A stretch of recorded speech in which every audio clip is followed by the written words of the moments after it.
Hello everyone, welcome back to the Osteo and Physio YouTube channel. Today we are going to be covering peripheral entrapments. So a peripheral entrapment is when a peripheral nerve, after it exits the neck, gets compressed down into the upper extremity.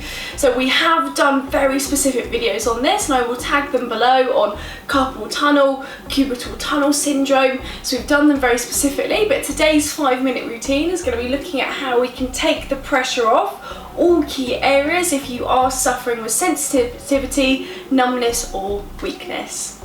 So for the first 30 seconds you want to look at moving and softening around the neck where the nerves exit. So imagine like strands of spaghetti exiting the neck, blending together and then going down into the arm. So what we want to start to do for 30 seconds is just massage the deep muscles around the neck.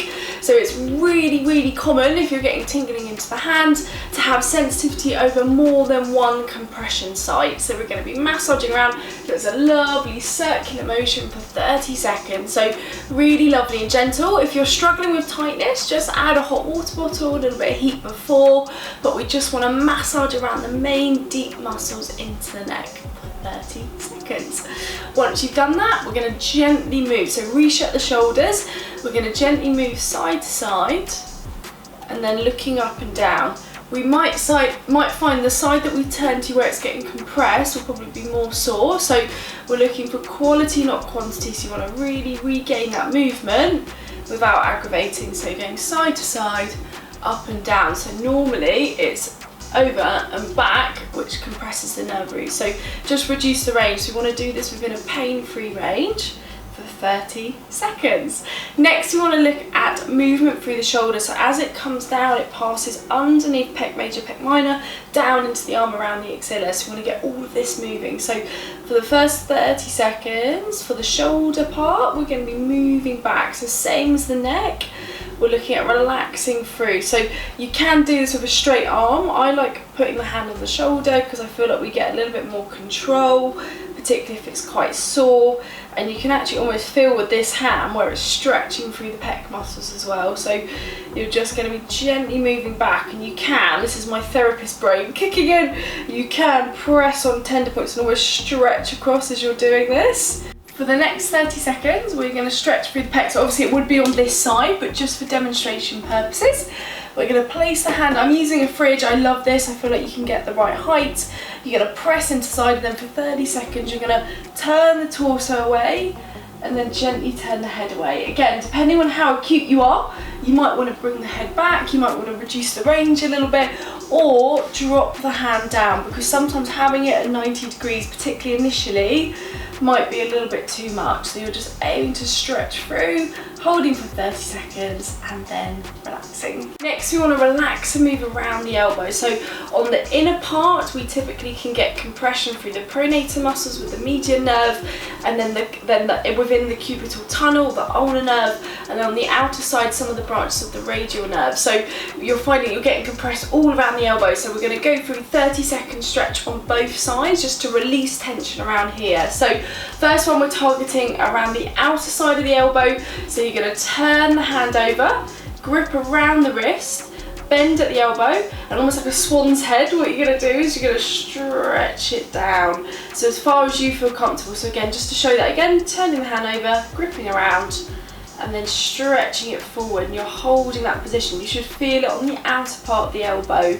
So holding it all the way down. So again, if it's too much, just reduce the range.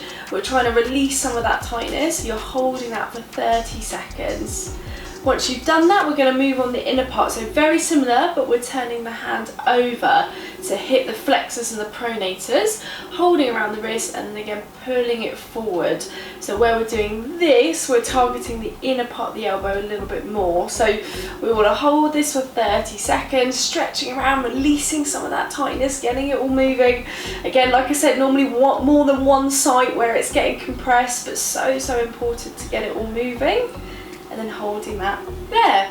For the next 30 seconds, we want to add in some movement through the elbow. So same as the neck and the shoulder, we want to just very gently straighten and bend the elbow. So really simple, feeling for that quality of movement, straightening and bending. So again, it's a hinge joint. These are the main movement into the elbow joint, the main movements that we see.